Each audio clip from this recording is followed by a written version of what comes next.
দেখছো সবকিছু অংশ মধ্যে যায়নি এখনো, ঠিক আছে? এখনো সাউন্ড আছে, সাউন্ড। তাহলে আমরা কি বুঝে পেলাম এখন? কানেকশন শনাক্ত করা, কানেকশন শনাক্ত করা। যেহেতু আমি মিটার দিকে তাকালাম না, আমি এভাবে তাকালাম, মিটার দিকে আমি কি করলাম না, তাকালাম না। বারবার মিটার দিকে তাকানো তো বিরক্ত লাগে না? কি লাগে? বিরক্ত লাগে। তখন বিরক্ত লাগবে না, সাউন্ডটা পেলে আমি বুঝতে পারবো, সাউন্ডটা পেলে আমি বুঝতে পারবো, পরে নিব, সমস্যা নেই। সাউন্ডটা পেলে আমি কি বুঝতে পারবো যে না ঠিক আছে। তখন যাই আমি যখন দেখতে পাচ্ছি না, তখন আমার ডাইরেক্ট মোডে যাওয়া লাগবে, অ্যাকুরেট মানটা দেখাচ্ছি কিনা, অথবা এখানে দেখা লাগবে মিটারে, দেখা লাগবে যে মান কতটুকু দেখাচ্ছে, সেম টু সেম কিন্তু মানটা, ঠিক আছে? এই তাহলে আমরা ওমসে যাবো এখন, ঠিক আছে? বিট মোডের কাজ হচ্ছে এটা। বিট মোডের কাজ কি? লাইন শনাক্ত করা। দেখো বিট মোডের কাজ,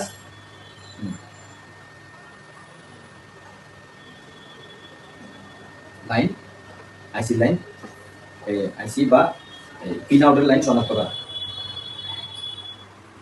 পিন আউটের লাইন শনাক্ত করা, ঠিক আছে? হোমসে আমরা যাবো কোথায়? হোমসে, হোমসে যাবো। এই রেজিস্টারটা দেখো, রেজিস্টার মাথার কৌশলটা দেখো। আমি দুটোটা করছি এখানে, কত দিলাম? দুই প্রান্তে দিলাম, কত আছে? 29K অথবা 40K।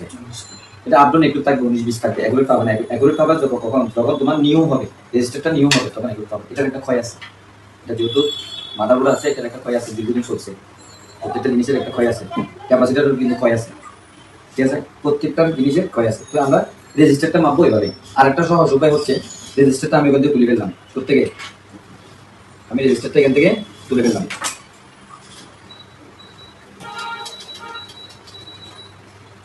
চ্যানেলটা চেঞ্জ করো, 100 ইয়াতে দাও, চ্যানেল 3 তে দাও, চ্যানেল 3, চ্যানেল 3। তোর নাম কি?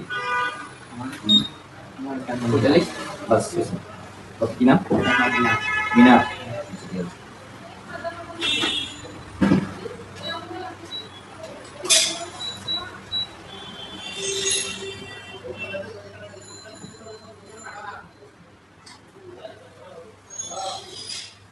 এটা নিলাম, ঠিক আছে?